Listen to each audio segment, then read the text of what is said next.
Bueno, muchas gracias, antes que nada, por la invitación y también gracias por el esfuerzo que hace esta comunidad, este colectivo, para intentar generar conciencia y rescatar la memoria del pueblo de México, ¿no?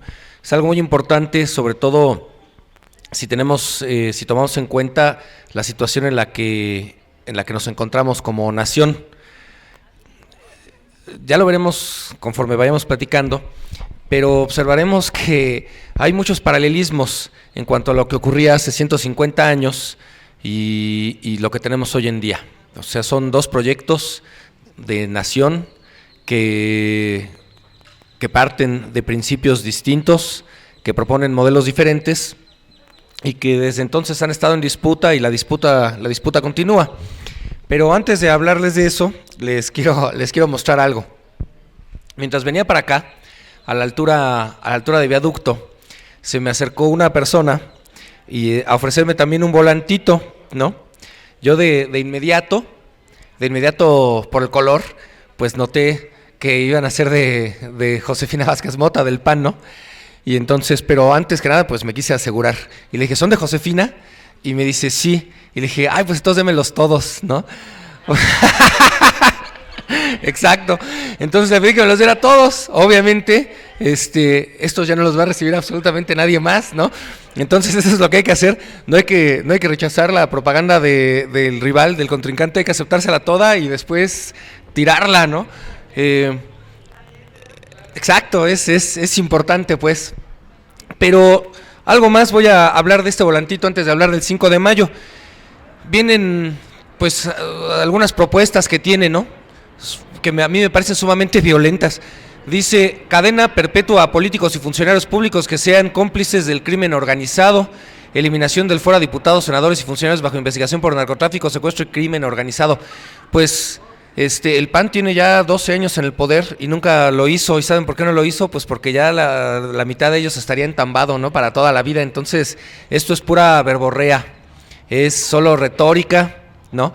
Y no solo eso, sino que se parte de que las penas mayores, aumentar las penas, disminuye el crimen. Pues eso es ridículo, es completamente absurdo. Las personas delinquen partiendo de que nunca las van a agarrar. Entonces, los códigos pueden decir 1000 años de cárcel a quien rompa la ley. De todas maneras, quien delinque no lo va a dejar de hacer. Son otras las estructuras que tienen que ser modificadas. Todos nosotros, los aquí presentes, tenemos cerebro y podemos darnos cuenta de ello. Entonces hay que hablar, hay que hacerlo público, hay que hablar con todas las personas y decir, no va por ahí.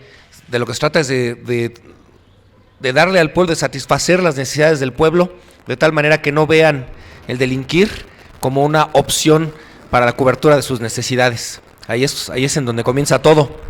Pero todavía peor aún es que dice, en México la ley jamás se debe negociar, que es algo muy distinto a decir, en México el cumplimiento de la ley jamás se debe de negociar.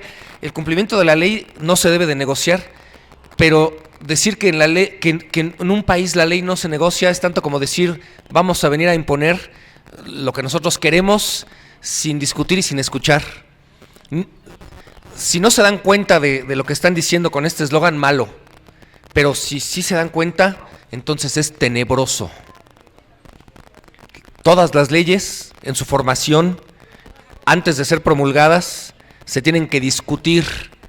Y eso es negociación. Ley que no se discute en su proceso, entonces es una ley impositiva. Y entonces ahí sí estamos frente al autoritarismo y ahí sí estamos frente a una nueva forma de monarquía disfrazada de democracia.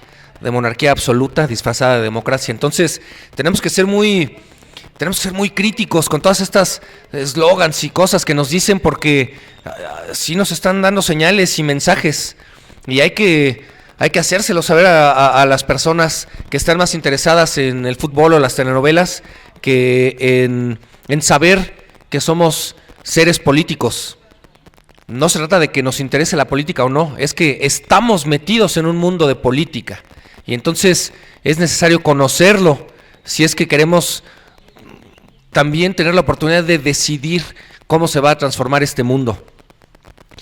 El hecho de que ustedes estén aquí es una garantía de que son personas críticas, son personas que no están conformes con la manera en la que México está siendo dirigido, sobre todo porque no nos toman en cuenta. México no tiene que ser dirigido por políticos profesionales, México tiene que ser dirigido por el pueblo, teniendo a los políticos profesionales únicamente como intermediarios de nuestra voluntad. No es que ellos tengan el poder, es que ellos son medios de realización de nuestra voluntad, y eso es muy importante tenerlo siempre claro. A través de Paco yo los conocí a ustedes, de Paco Ignacio Taibo, los conocí a ustedes, recibí la invitación, nuevamente se los agradezco, y entonces hablemos un poco del 5 de mayo. Voy a aprovechar para hacerle un comercial a Paco, porque acaba él de publicar un libro conmemorativo precisamente del tema del 5 de mayo, ¿no? Muy interesante, con la narrativa tan excelente y tan elegante que caracteriza a los escritos de Paco Ignacio Taibo. Y entonces, pues obviamente le eché una lectura completa, ¿no? Y atenta, para refrescar todas las cosas que nos fueron enseñadas en nuestros cursos de historia, y que a lo mejor cuando somos más jóvenes no le damos, por un lado, tanta importancia, y nosotros que tuvimos la oportunidad de tener clases de historia, porque también sabemos que el proyecto educativo, si es que se le puede llamar así, del PAN ha sido el desmantelamiento, muchas gracias, el desmantelamiento de la historia de México. ¿Por qué? Bueno, pues resulta que la historia no es únicamente una narración de eventos que tuviera la pretensión de ser objetiva, porque en realidad pocos historiadores estuvieron presentes. Es más que nada la historia una interpretación, y como tal es muy importante, porque esa interpretación, cuando gira en torno a cuestiones nacionales, a cuestiones del país en el que vivimos, nos va a dar identidad. Y esa identidad es lo que nos une como pueblo. Como es inevitable abordar los temas históricos, es la interpretación de estos temas la que nos va a sesgar hacia un lado o hacia el otro. En 1860, 61, 62, cuando México estaba hirviendo en una violencia tan grande como la que tenemos ahora, al menos así es como lo narran los historiadores. Probablemente hoy en día sea aún más violento cuando uno lee las gestas del general Zaragoza, y cuando uno lee los libros que hacen referencia a esa época, pues no se encuentra en ninguna parte que en un término de 4 o 5 años hayan muerto 70,000 personas oficialmente, más las que oficialmente se desconocen y se callan. Entonces probablemente hoy en día sea hasta más violento aún. Pero el punto es que hace 150 años habían dos proyectos. Históricamente se nos ha dicho el proyecto conservador y el proyecto liberal. El proyecto conservador, pues representado en nuestra memoria por Almonte y por Miramón, que buscaban restablecer un sistema de gobierno monárquico en México, ¿no? Imperial. Por eso son llamados conservadores, porque buscaban regresar las transformaciones que estaba teniendo México en materia política y social, traerlas de regreso a un estado pues no podríamos decir preindependentista, porque tampoco intentaban darle el poder de regreso a la corona española, pero sí inmediatamente postindependentista, en donde arbitrariamente México se decide que se va a erigir como un imperio, teniendo ahí a Iturbide como su primer emperador. Yo recuerdo que en la primaria nos decían que Iturbide había sido el primer presidente de México, ¿no? Y entonces, órale, el primer presidente, pues ¿qué fue electo? ¿No? ¿Hubo votaciones o ya éramos democráticos? Pues no, fue emperador, ¿no? Y también nos enseñaban en la primaria que Iturbide había sido de los héroes. Bueno, y fue de los que llegaron y arrebataron, ¿no? Que dijeron, bueno, quítate que ya llegué. Pero, pues obviamente es por un modelo educativo con el que quieren justamente que nos identifiquemos. Por el otro lado, pues estaban los liberales, ¿no? Que defendían un modo de gobierno republicano. ¿Y qué quiere decir republicano? Porque a veces se pudiera hablar mucho de cuestiones republicanas y no tenerlo exactamente claro. Bueno, el republicanismo implica la separación y división de poderes. Tener por un lado un poder ejecutivo, que es el que se va a encargar de administrar y de hacer que se cumpla la ley. Por otro lado, un poder legislativo, que es de donde van a emanar las leyes, y que ese poder legislativo tiene que estar formado por representantes del pueblo. Y finalmente un poder judicial, que es el que se va a encargar de la interpretación de las leyes, ¿no? Entonces, esa es cada una de las funciones que tienen cada uno de estos poderes en una república. Además, puede ser una república democrática si el pueblo tiene el derecho. Es más, si se le reconoce un derecho que los pueblos tienen de elegir a sus gobernantes y a sus representantes. Entonces hablaremos de democracia formalmente, y ya prácticamente y materialmente será democracia cuando los representantes efectivamente cumplan la voluntad del pueblo, transformando la nación como nosotros la entendemos como deseada. No es únicamente democracia si uno va, cruza la boleta y después ellos hacen lo que se les pega su regalada gana, como normalmente ocurre en México. No normalmente, como siempre ha ocurrido en México, con honrosas y dignas de aplauso excepciones, ¿no? Los liberales, lo sabemos, están encarnados y son recordados históricamente en nuestra memoria, pues con la efigie de Benito Juárez y el grupo que estaba alrededor de Benito Juárez, que era un excepcional grupo de intelectuales, impresionante. Podríamos decir que la Ilustración había ya dado frutos en México. La Ilustración, este movimiento que surge en Europa en el siglo XVIII, en donde se dan los grandes filósofos, dejan los filósofos de hablar de Dios, ¿no? De algo que es incomprobable, ¿no? Y que tiene que ver con cuestiones de fe, y por consiguiente son cuestiones de decisión privada. Y entonces los filósofos empiezan en el siglo XVIII a enfocarse en el pensamiento político y a decir cuál es el papel que tienen que jugar los gobernantes, cuál es el papel que tienen que jugar los pueblos en esta comunidad que se conoce como el mundo de la política. Grandes pensadores. Poco a poco, el pensamiento ilustrado fue permeando el mundo occidental. Evidentemente nosotros para ese entonces todavía, cuando la Ilustración, estábamos todavía transitando poco a poco hacia un punto en el que íbamos a poder luchar por nuestra independencia. Estamos hablando de finales de los 1700. Y llegan las ideas a esta zona del mundo, empiezan a surgir pensadores allá en Estados Unidos, tienen ellos también su propio movimiento independentista, y es un teje y maneje político y de intereses económicos en donde todas las naciones europeas están interviniendo también de este lado del mundo, ya sea para apoyar o boicotear los movimientos revolucionarios que están existiendo en América. Tienen las potencias europeas sus propios intereses y son enemigos entre ellos. De tal manera que Francia, la Francia prerrevolucionaria, monárquica, apoya la independencia de Estados Unidos, y de ahí va a surgir Estados Unidos como una república, porque no van a tener rey. Entonces, extrañamente Francia, monarquía, apoya el surgimiento de una república, ¿no?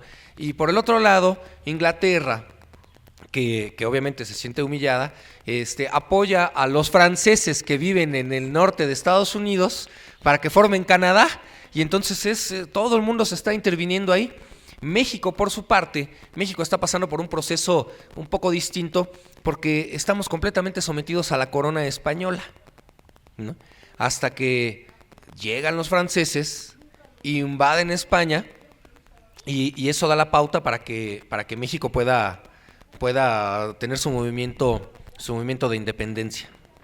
Justamente con toda esa influencia que están teniendo las naciones de Europa aquí en este lado del mundo, es que llegan estas ideas revolucionarias, democráticas y liberales. Pero en aquellos tiempos decir liberal pues era una buena palabra, ¿no? No como hoy en día, que ser liberal es algo terrible, porque ser liberal, en lugar de entenderse como un movimiento que pugna por la felicidad del pueblo y la realización del pueblo, de todos los miembros del pueblo, nos entendamos como personas o nos entendamos como miembros de comunidades, porque también hay identidades comunitarias y no únicamente identidades personales. En aquellos tiempos de eso se trataba el ser liberal, de fomentar la felicidad a través de la realización de la identidad. Hoy en día liberal se entiende como que el gobierno no meta las manos. Bueno, cuando el gobierno no mete las manos, entonces estamos frente a la anarquía, y nadie se pone a pensar eso, que los liberales económicos de hoy en realidad buscan el desmantelamiento del Estado.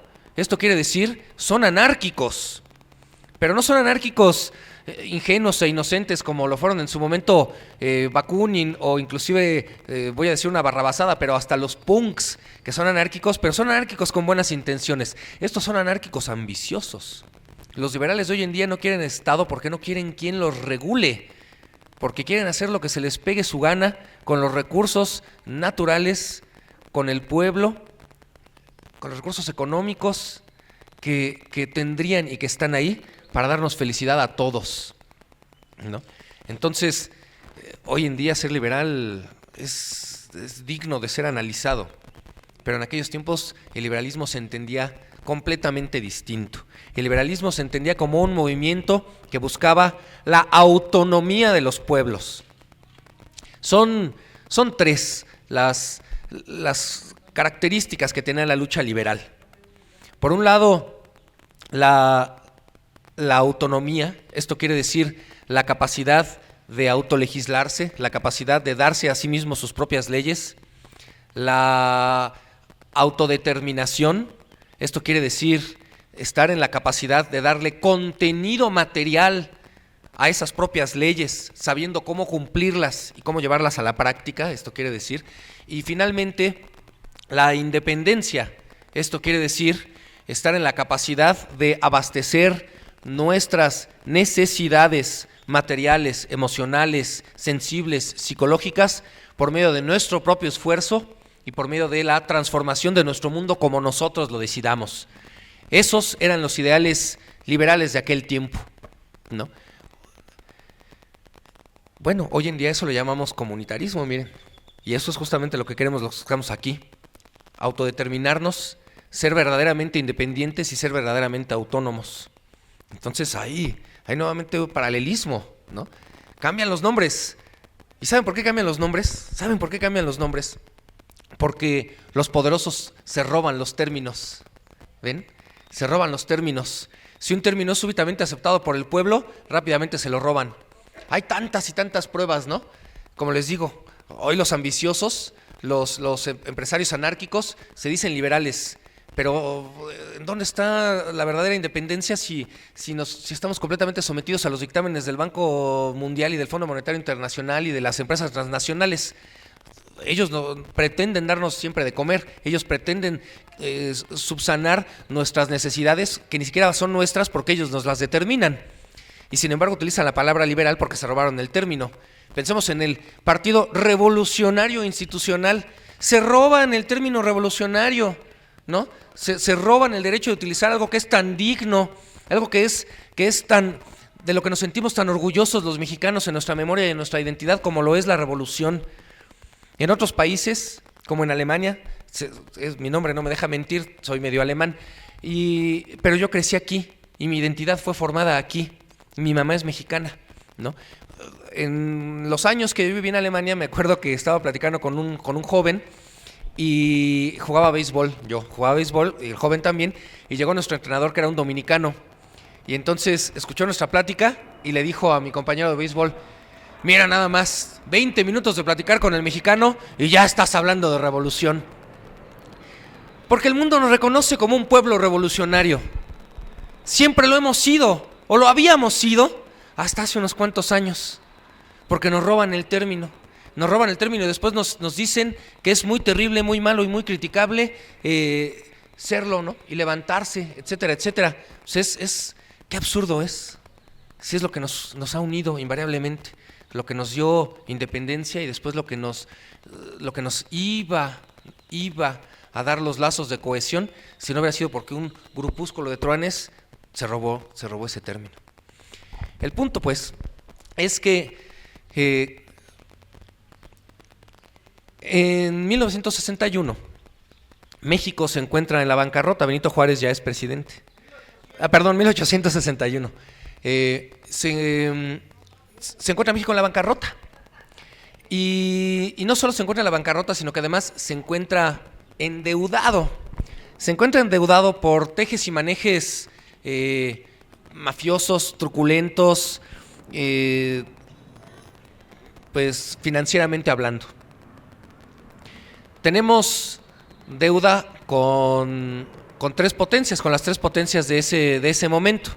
Estados Unidos todavía no surgía como potencia, ellos estaban en su propio proceso, y las potencias eran netamente europeas, que además estaban queriendo repartir el mundo a África, Europa, bueno, o sea, Europa no imperial y América. Entonces estábamos endeudados con Inglaterra, con Francia y con España. Resulta que el total de nuestra deuda es irrisorio, o sea, de verdad ahorita las cantidades suenan tan inocentes, ¿no? Eran aproximadamente 15 millones de pesos de deuda las que teníamos, ¿no? 15 millones de pesos.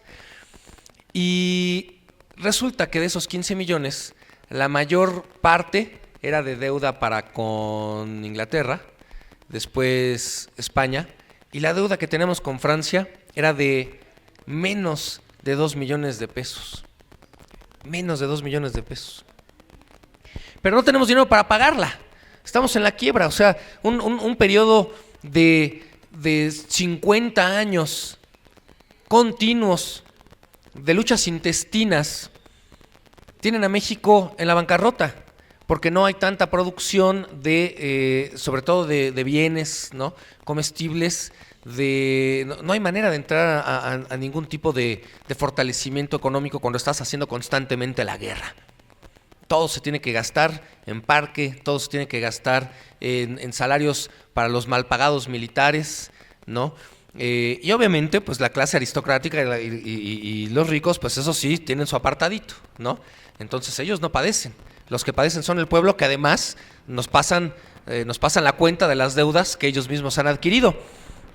En el caso de Francia, esta deuda fue una deuda completamente amañada, producto de mañas financieras, como continúa ocurriendo hoy en día, ¿no? Por eso les digo, siempre hay paralelismos. Los famosos bonos Jekker. No sé si los recuerden de sus clases de la primaria, ¿no? Pero suponiendo que en la primaria la maestra nos hubiera hablado de los bonos Jekker. Pero los bonos Jekker eran bonos de deuda que habían adquirido su nombre por un francés, precisamente, de apellido Jekker, que le había prestado él particularmente dinero al gobierno prejuarista, ¿no? Ni siquiera era francés de origen, era un judío que había crecido en Francia, que había vivido en Francia, y entonces él asume su identidad francesa.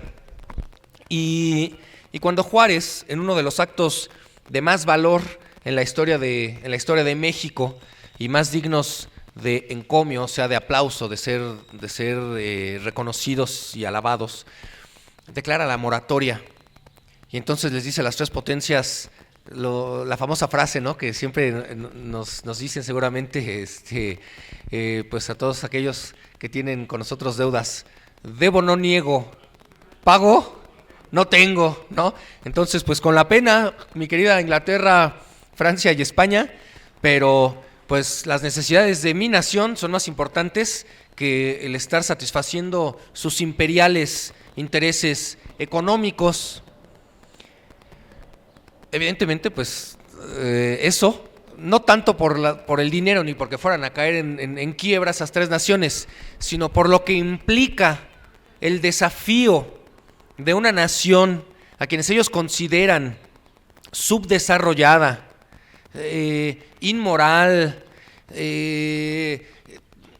involucionada, poco desarrollada, porque se expresan además de América en esos términos. Se expresan los europeos políticos de los países surgientes en Latinoamérica prácticamente en términos de salvajes, que necesitábamos su dirección para poder salir adelante.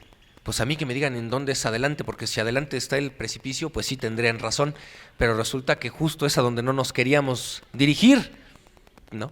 Queríamos detener este rumbo de explotación en el que nos habían tenido sometidos los últimos 400 años y reconstruirnos como nación.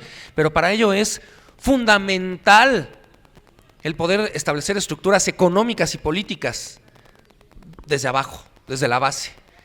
Y entonces no puedes estar utilizando el dinero de los impuestos para estar subsanando las ambiciones de tres países imperiales que además son los que nos tienen completamente sometidos y jodidos, ¿no? Como diría Paco Taibo, ¿no? Entonces, y declara la moratoria. Pero Juárez es un político no solo valiente, sino también un político muy inteligente.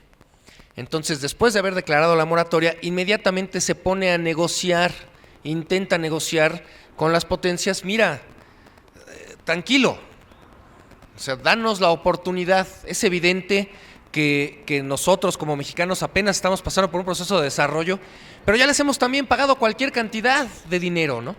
Se comenta que México es el único país del mundo que ha pagado 7 veces ya toda la deuda que ha tenido a lo largo de la historia y sin embargo sigue debiendo dinero, ¿no?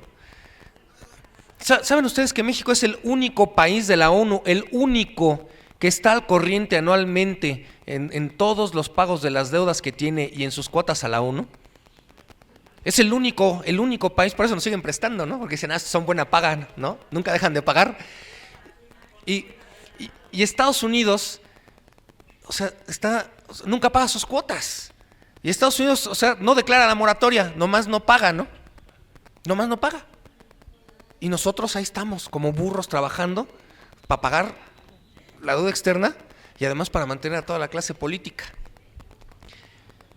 Inglaterra y España, por sus propios procesos históricos que están teniendo, no porque sean buenas ondas, no porque sean tan conscientes y se hayan compadecido del pueblo mexicano apenas en construcción, sino porque saben que es muy delicado meterse a un conflicto con México por lo que está ocurriendo en Europa, en donde estamos hablando de 1860. Esto quiere decir, las ideas de Marx están cundiendo en Europa. Los obreros se están organizando, están surgiendo nuevas naciones, están cayendo las monarquías en Europa. Alemania está surgiendo como un país muy novedoso. Y esto quiere decir, súbitamente tenemos una nueva potencia en Europa con la cual no contábamos y contra la cual vamos a tener que competir. Y si resulta que nos vamos a pelear a América por una bicoca, que es lo que nos deben en realidad, corremos el peligro de que Estados Unidos se meta a la guerra porque tenemos problemas con Estados Unidos, terminemos perdiendo y eso lo aproveche por acá Alemania y lo aproveche Austria y lo aproveche Rusia. Y entonces Inglaterra dice, demasiado riesgoso. Y entonces pactan no meterse y no invadir a México y decir, bueno, está bien, ahí me pagas después, ahí me pagas cuando puedas. España, pues el caso de España es mucho peor, ¿no? Porque España además ya también está al borde de la quiebra. En realidad ellos saben que no están en la capacidad de hacer una guerra ¿no? Y si ya les ganamos una vez apenas hace unas cuantas décadas, ahorita quién sabe cómo les pueda ir, y entonces deciden también no intervenir. Pero los franceses son chauvinistas, pues, ¿no? Los franceses se tienen en buena estima. Entonces dicen, no, pues una bola ahí de patarrajadas, descalzos, mira nada más sus ejércitos, no tienen ni zapatos ni botas, ¿qué nos van a durar? Somos el ejército número 1 del mundo. Eso, claro, también es la locura, ¿eh? Son el ejército número 1 del mundo, pero en realidad son el ejército número 1 del mundo porque fueron comandados por grandes hombres, por grandes generales. No más que esos grandes hombres y esos grandes generales tenían ya unos 20, 30 años de muertos, ¿no? Pero es eso, la historia te da identidad y entonces te hace sentirte seguro de ti mismo. Los franceses, muy orgullosos de su historia, muy orgullosos de ser el primer país revolucionario de Europa, ¿no? De haber conquistado 3/4 partes de Europa hasta que les cayó el invierno en Rusia, ¿no? Y entonces haber tenido que regresar. Y no solo eso, algo que en muchas ocasiones no se conoce, es que en realidad la primera Revolución Francesa no fue tan exitosa como se pensaba. O sea, todo el mundo piensa que la Revolución Francesa, la buena, es la de 1789, y sin embargo no es cierto, porque tras la derrota de Napoleón, regresa la monarquía a Francia, y entonces es lo que se conoce como el periodo de la restauración en Europa, porque se restauran las monarquías. Y no es sino hasta la segunda revolución en Francia, en 1848, cuando ya se establece por fin la república y queda Napoleón III al frente de ella, el nieto de Napoleón. No porque haya sido tan chicho como su abuelo, ¿no?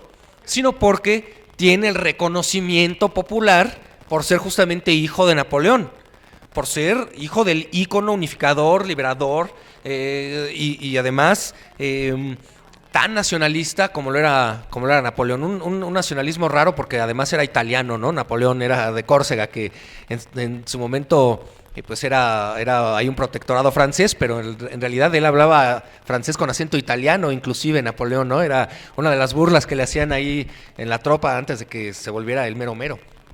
Pero Francia, pues muy confiado, dice, nos vamos e intervenimos. Ellos, en su balanza logística, militar, económica, política, concluyen que México no va a representar un fuerte enemigo, va a ser fácilmente vencible, y entonces van a poder tener influencia al norte de Estados Unidos y al sur de Estados Unidos, porque también es evidente que esta nueva nación norteamericana se está expandiendo con todo. Se está expandiendo con todo hacia el este, llevándose entre las patas evidentemente a las naciones originarias de Estados Unidos. Esto quiere decir a todos los pueblos cherokees, iroqueses, habían más de 200 etnias diferentes en Estados Unidos, de las cuales hoy quedan únicamente unas cuantas muestras casi biológicas que las dejan ahí en las reservas para que sus nietos y sus bisnietos de los blancos puedan ir a conocer a los especímenes, casi así los tienen, ¿no? Así. Por eso no los erradicaron, porque los quieren como un recuerdo histórico de una diversidad biológica que en algún momento existió, y esto no es exageración, es algo triste y de verdad es así. Francia dice, no podemos permitir que esta nueva nación tenga tanta influencia sobre el mundo de América porque lo perdemos. Algo importante también de saber es que la revolución industrial está ya expandiéndose en Europa. La industrialización, y la industrialización no es ninguna otra cosa más que la transformación de los recursos naturales en productos vendibles en el mercado. Eso quiere decir que se requieren recursos naturales de los cuales Europa carece.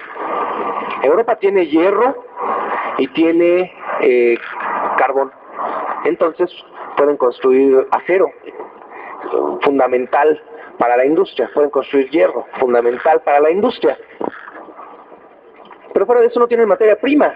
O sea, tendría toda una industria, pero pues ¿qué transformas?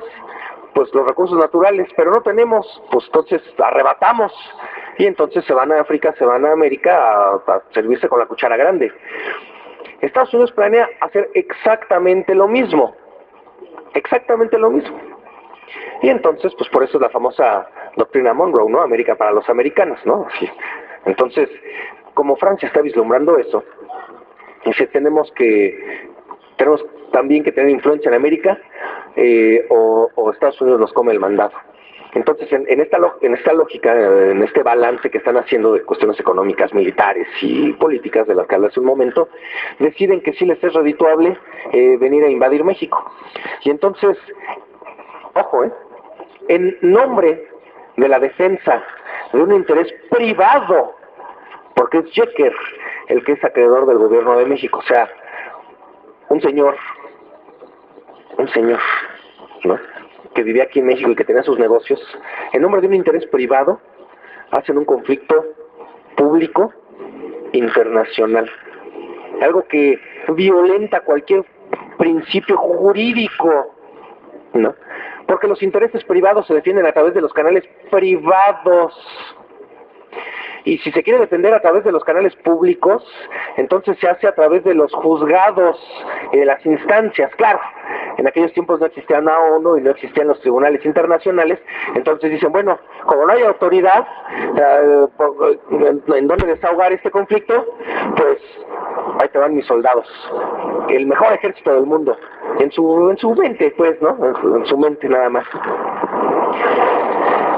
Desembarcan en Veracruz, el tradicional puerto de desembarque en México. Cuando México ha sido invadido, ha sido siempre invadido por Veracruz, ¿no? Tanto los españoles como los franceses y los estadounidenses, porque pues es de fácil acceso, ¿no? Es de fácil acceso. Además puedes mandar, en el caso de Estados Unidos, tropas por arriba y tropas por el mar, entonces pues, por estrategia militar es un buen punto. Veracruz te conecta a muchos lugares, está en el Golfo de México y entonces te da un rápido y amplio margen de penetración. Si en Veracruz te rechazan, te puedes mover hacia otras costas, ¿no? Hacia las costas del norte o hacia las costas del este de Veracruz, y porque tienes dominado el Golfo. Entonces militarmente pues es estratégico, ¿no? Poca distancia tienes que recorrer linealmente, pero abarcas mucha distancia territorialmente, ¿sí ven? Entonces, estamos ya para ese entonces en los albores, a finales de 1861. Estamos casi cruzando el umbral hacia el año nuevo de 1862. Y entonces las tropas mexicanas tienen que organizarse. De alguna manera el pueblo de México tiene que defenderse. Y entonces se le da la confianza al general Ignacio Zaragoza. Ignacio Zaragoza, que era un jovencito, era un jovencito. A lo mejor, gracias a que era un jovencito, era idealista, ¿no? Y estaba orgulloso de representar, ¿no? De representar a su país, comprendiendo la trascendencia del acto que tiene enfrentarse a una nación invasora. Porque miren, tristemente en aquellos tiempos la juventud era distinta a como hoy en día, ¿no? Y digo tristemente porque hoy en día, de verdad, los jóvenes, cómo me gustaría poder hablar en primera persona del plural y decir los jóvenes estamos, pero creo que ya no cuento tanto como joven, por más que quiera hacerme creer lo contrario, ¿no? Pero hoy en día los jóvenes están tan perdidos, pues, están tan perdidos porque ya nos han vendido una identidad ajena y diferente que, miren, de verdad, ni siquiera es la identidad norteamericana, es una identidad comercial, empresarial, individualista, competitiva. Esa es la identidad que nos han dado. Porque tampoco es que exista una identidad norteamericana. Yo en Estados Unidos veo cualquier cantidad de identidades, ¿no? La identidad de los neoyorquinos y dentro de Nueva York la identidad de los que viven en el Harlem y dentro de los que viven en el Harlem a los que les gusta el blues y a los que les gusta el rap, y hay tantas y tantas identidades distintas que no es cierto que nos vengan a imponer la identidad norteamericana. Nos vienen a imponer la identidad light, la identidad del consumo, la identidad de la producción en vez de la creatividad. Es así. Y nuestros jóvenes bien tristemente ya se la compraron pero todita, ¿no? ¿A poco creen que es accidente que hayan quitado la materia de historia de las preparatorias? Pues claro que no es accidente, ¿no? Entonces, ¿qué? Solo en la primaria, cuando los niños no entendemos nada, o sea, cuando es una tortura estar ahí oyendo que el cura iba algo y de niño, eso no te interesa, pues, ¿no? O sea, ves al profesor como el enemigo y no como el dador de conocimiento, no como un ser amoroso, porque además también los profesores son bien regañones, ¿no? Y entonces uno de niño dice, no, el conocimiento, no, qué horror, si me voy a convertir en este energúmeno, no lo quiero. No es sino hasta después que uno le va adquiriendo aprecio, ¿no? Pero ya cuando cuando podrías adquirir el aprecio, ya no te lo dan. Y ya y el que te dan es completamente manipulado, ¿no? Tendencioso, intentando darte una identidad que a ellos les conviene porque se van a hacer ricos con ella. Se van a hacer ricos con que tú les estés comprando cosas, ¿no? Este pequeño ejemplo, me gusta meterles paréntesis porque es cuando traigo el pasado a la actualidad, ¿no? Que también de eso se trata. ¿Cuántos de los 112 millones de mexicanos que vivimos en este país, y vamos a suponer que el 33% sean niños, vamos a suponer, la verdad es que desconozco el dato, pero vamos a suponer que el 33% sean niños, ¿cuántos de ese 33% creen ustedes que pueden acceder a tener un Xbox, juegos de video? Un porcentaje mínimo, ¿no? Pero eso no importa, ¿saben lo que importa? Lo que al sistema le importa es que esos niños, todos esos millones de niños, lo quieran, aunque nunca lo puedan tener, pero que lo quieran. Porque un niño que quiere cosas, no únicamente va a hacerle la vida imposible al papá para que se los compre, ¿no? Sino que además es un niño que va a crecer con carencias y necesidades psicológicas, y va a estar dispuesto a dejarse explotar para poder aspirar algún día a tenerlo. Y entonces su identidad se forja en tanto que sujeto de consumo y no sujeto de creatividad o sujeto de dignidad. Y entonces los niños se convierten en maquinaria fácilmente utilizable para cuando crezcan, y además maquinaria fácilmente utilizable mientras son niños para que estén metiéndole presión al papá, y entonces el papá se deje explotar. Y si no, entonces que ponga su empresa, ¿no? Y esa es la única pinche lógica que conoce el capitalismo. O vendes o compras, ¿no? O satisfaces tus necesidades por medio de objetos externos, o entonces estás condenado a ser infeliz. Porque nunca jamás se pone el capitalismo a suponer que habemos personas que nos gusta simplemente mirar, contemplar, ¿no? Que nos gusta el arte, que nos gusta escuchar, que nos gusta conversar y platicar, que nos gusta tener tiempo para poder convivir así como lo estamos haciendo en este momento. O sea, para el capitalismo es impensable que en este momento lleguen y me ofrezcan un disco, ¿no? Con contenido, porque no me lo vendieron.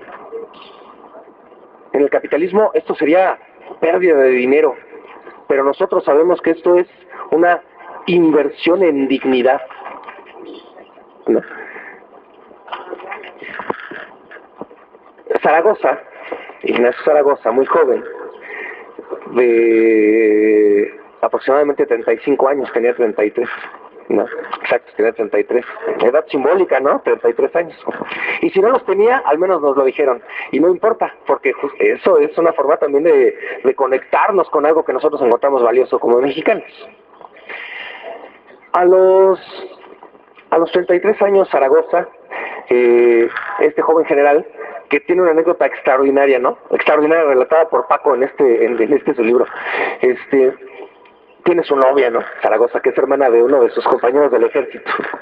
Está contento. Zaragoza no es propiamente, no sé, no es un galán, no es un Catrín, ¿no? Es más bien un joven muy dedicado al estudio, lo que se le diría hoy en día un ñoño, ¿no? Es así, es ñoñón, pero muy nacionalista y muy valiente. Entonces tiene su novia, por fin tiene su novia, ¿no? Y se deciden casar, ponen la fecha de la boda, y resulta que justo para cuando él se va a casar, lo mandan a una misión militar. Evidentemente no se puede negar, no puede decir lo siento, pero pues es que si dame caso no voy, no puede. Pero tampoco quiere dejar plantada a la novia, ¿no? Ya si se habían comido la torta o no, antes de que pues eso ya no lo dicen los libros de historia, pero el chiste es que Zaragoza no quiere dejarla plantada. y entonces lo que hace es firmarle una carta a poder a su hermano para que la despose. Y entonces el que se casa, el que firma el acta de matrimonio en representación de Ignacio Zaragoza es su hermano Miguel.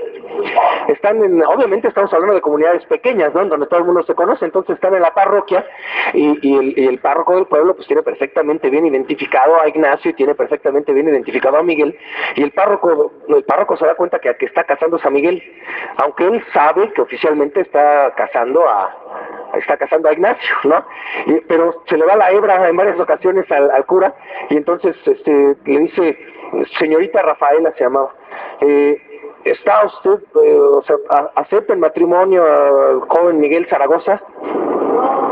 Exacto, se queda fría, ¿no? No. Y entonces el shock del cura, ¿cómo de que no? A veces creo que no he entendido la pregunta. ¿Acepta usted como su legítimo esposo ante los ojos de Dios al joven Miguel Zaragoza? No, está diciendo no. Y entonces en eso ya le cae el 20, ¿no? Por fin le cae el 20 al párroco diciendo, perdón, al joven Miguel Zaragoza, ¿no? En representación, él sí, ¿no? Y entonces ya quedan casados por fin. Tristemente el matrimonio de Zaragoza no va a durar mucho tiempo, pero no porque se divorcien o cosas así, sino porque su mujer muere, ¿no? Y entonces la ve muy en muy pocas ocasiones a lo largo de su matrimonio. Pero Zaragoza está convencido de que vale la pena porque pues hay que luchar por el país que tenemos y que se pueda construir, ¿no? Que pueda surgir una nación fuerte, sobre todo aprovechando también el hecho de que está en la presidencia un tipazo como Juárez, pues, ¿no? Pocas veces se da la oportunidad de tener a personas honestas, íntegras, en la presidencia, utilizando el poder no para beneficio personal, sino para la reconstrucción o la construcción de un buen país, de una nación en donde todos tengamos la oportunidad de ser felices, ¿no? Saben que los franceses, el objetivo es la Ciudad de México. Una guerra se gana cuando tomas la capital, ¿no? Es algo simbólico. Y entonces los franceses están dirigiendo hacia la capital. No se quiere pelear frontalmente, esto quiere decir, no se quiere atacarles de manera directa y frontal, porque también el ejército mexicano conoce sus propias limitaciones y sus propias desventajas. El ejército mexicano no está formado en ese momento por militares profesionales. Primero que nada, porque había ya muy pocos después de 50 años de guerra, pues, ¿no? O sea, no hay un ejército, no hay una institución militar que esté captando personas para entrenarlas como soldados, y los pocos que habían, o los muchos que habían, han disminuido fuertemente y están debilitados después de 50 años de guerras intestinas continuas. Y entonces lo que se tiene que hacer es, pues, convocar al pueblo, que el pueblo defienda su soberanía. Esto quiere decir su autodeterminación, su derecho a la autodeterminación. La libertad y la soberanía no son gratuitas. A pesar de que son inherentes como naciones, hay que invertirle. Pero la inversión no es monetaria ni económica. La inversión es una inversión de esfuerzo, de organización y de lucha bien dura, porque evidentemente hay intereses que no quieren reconocerte la soberanía. Hay intereses que ven a las naciones, a los pueblos, a los trabajadores y a sus recursos únicamente como medios para sus intereses, y no los reconocen como iguales, ni como naciones dignas con gente digna.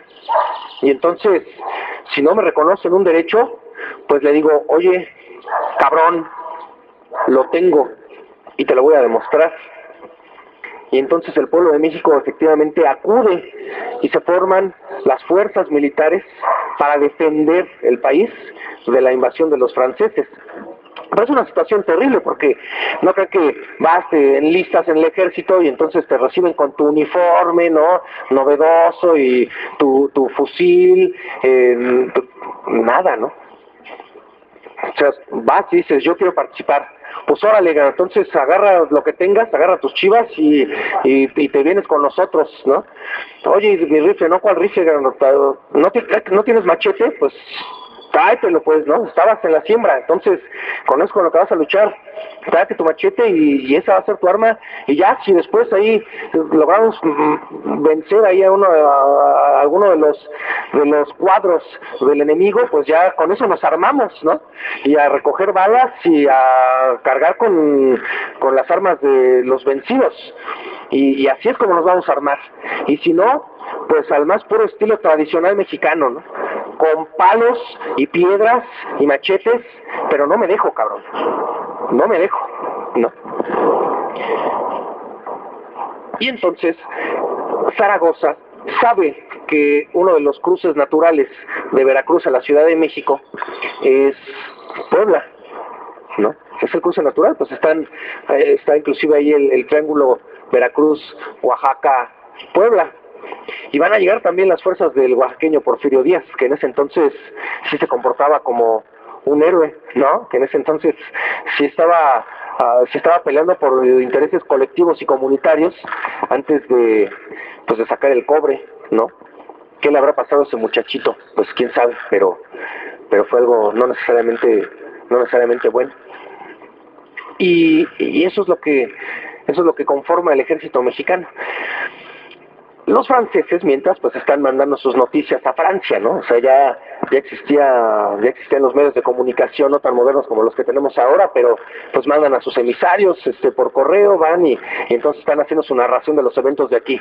Y entonces saben que los medios de comunicación juegan un papel muy importante en el apoyo que un pueblo va a hacer de su gobierno o no, ¿no?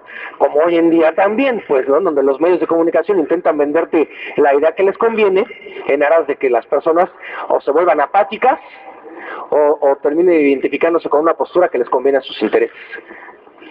Pues en aquellos tiempos también los comandantes franceses, Lorenz, se escribe Lorenzés, pero creo que en francés se pronuncia Lorenz, y si no, pues quién sabe, pero algo así. Él, que era el general de las tropas francesas, manda sus partes militares y claro, con su propia descripción de las cosas, ¿no? Entonces, por un lado, primero describiendo al ejército mexicano, pues como los desarrapados que eran, ¿no? Completamente desorganizados, no tienen ni botas, ¿no? Estos no van a representar absolutamente ningún peligro. Y además, el pueblo mexicano está con nosotros. A donde llegamos nos vitorean, nos reciben casi con confeti y luego los cohetes, ¿no? No dudo que hayan detonado los cohetes, pero yo creo que es más bien para avisar, ya llegaron estos cabrones, vámonos corriendo, ¿no? Y así se lo van describiendo todo a los políticos de allá, ¿no? A la aristocracia de allá. Entonces, pues los franceses muy contentos, ¿no? De que están ganando la guerra, como efectivamente, es más, no es que en ese momento estuvieran ganando la guerra, porque en realidad solo estaban transitando por el territorio, ¿no? Las batallas que habían, pues eran en realidad solo, pues, contactos, escaramuzas, exacto, ¿no? Pero no había habido todavía una batalla verdaderamente digna de ser nombrada como tal. Y ¿saben quién reportaba también? ¿Quién reportaba también de los eventos que estaban ocurriendo en México? Carlos Marx. Carlos Marx, ¿no? Que era filósofo, pero que como nunca le dieron chance de dar clases en la universidad por rojillo, no por grillo, nunca le dieron chance en la Universidad de Berlín de dar clases, lo corren de Alemania, y entonces para ganarse el pan, pues tiene que escribir en un periódico, y Carlos Marx está al pendiente de lo que está ocurriendo en México, ¿no? Y narra, y él sí es un poco más justo, ¿no? Dice, bueno, los franceses ven con mucho desprecio a las fuerzas mexicanas, pero esto todavía no se termina, apenas está comenzando, vamos a ver qué es lo que ocurre. Y histórico, ¿no? Debemos estar contentos y orgullosos que Marx estuviera ahí al pendiente, ¿no? Todo el mundo ha sabido a lo largo de la historia del mundo moderno que México es importantísimo para el desarrollo de todo un proyecto mundial, de verdad. Hasta Hitler lo sabía, ¿no? Hasta Hitler. O sea, México siempre ha jugado un papel central Y por eso todos quieren, miren, así, ¿no? Servirse con la cuchara grande. Y tenemos unos pinches traidores, ¿no? Hasta la fecha, tal cual, que dicen, bueno, ¿cuánto me ofreces, no? ¿Cuánto me ofreces? Están pensando en sí mismos nada más, son egoístas, están pensando en sus empresas, ¿no? Y miren, se educan en el extranjero, lo cual no tiene nada de malo. Yo me eduqué en el extranjero, pero eso debe de servirte para que te des cuenta de cómo estamos jodidos por la culpa de los extranjeros. Para eso debe de servir, ¿no? Para indignificarte. Y no para decir, ay puta, qué chingón, entonces yo también voy a aprovechar. Al fin que ya aprendí cómo aprovecharme, ahora voy yo a aprovecharme, ¿no? No se trata de eso. Se trata de ir a conocer al enemigo para saber cómo defender a la patria y a la nación. De eso se trata. El punto es que ahí están ya formados los dos bandos, ¿no? Las tropas francesas, comandadas por Lorentz, y al mismo tiempo también apoyadas por algunos de esos traidores a la patria, ¿no? Como el mismísimo hijo de Morelos. ¿Cómo es posible? ¿Cómo es posible que el hijo, obviamente ilegítimo porque era cura Morelos, pero bueno, una canita al aire se le perdona a cualquiera, sobre todo si salva a la patria, ¿no? No pasa nada, ¿no? Pero pues esa canita al aire le trajo un montón de problemas a México posteriormente, ¿no?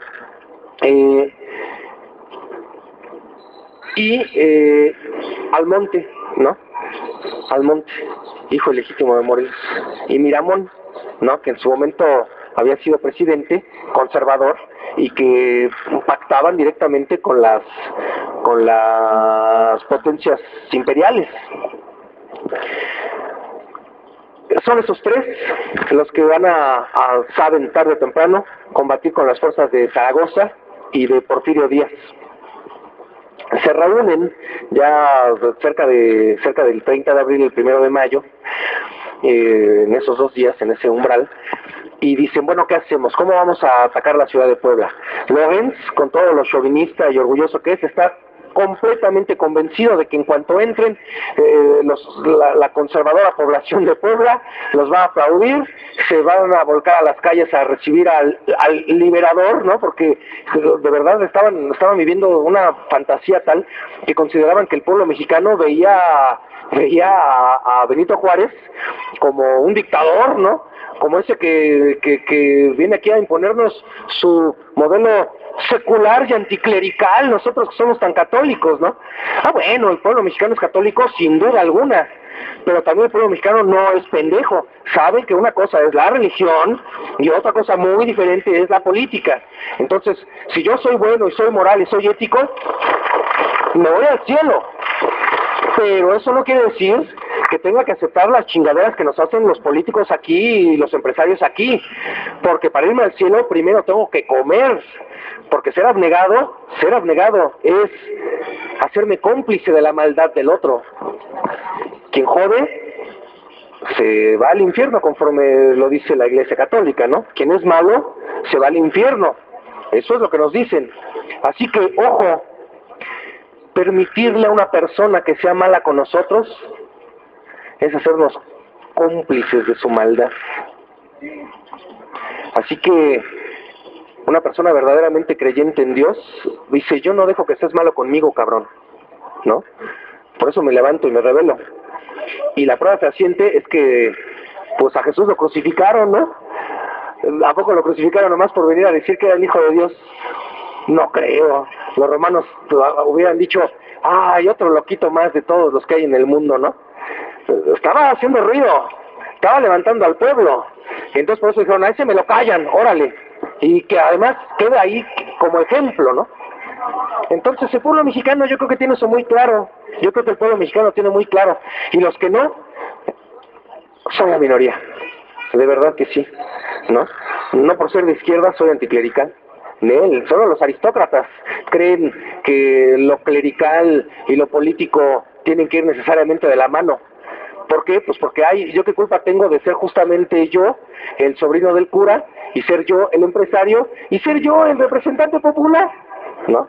O sea, esa es su lógica, ¿ven? Hay dos opciones: rodear Puebla que sería lo lógico, porque entre menos batallas tú liberes para tomar tu objetivo final, pues es evidentemente mejor militarmente hablando, porque no vas a invertir, porque no vas a desgastar a tus tropas, que estaban muy consentiditas las tropas de los franceses, Se narra que venían así, bueno, miles de botellas de vino francés para consentir a las tropas, a los pobrecitos que no fueran a extrañar Francia.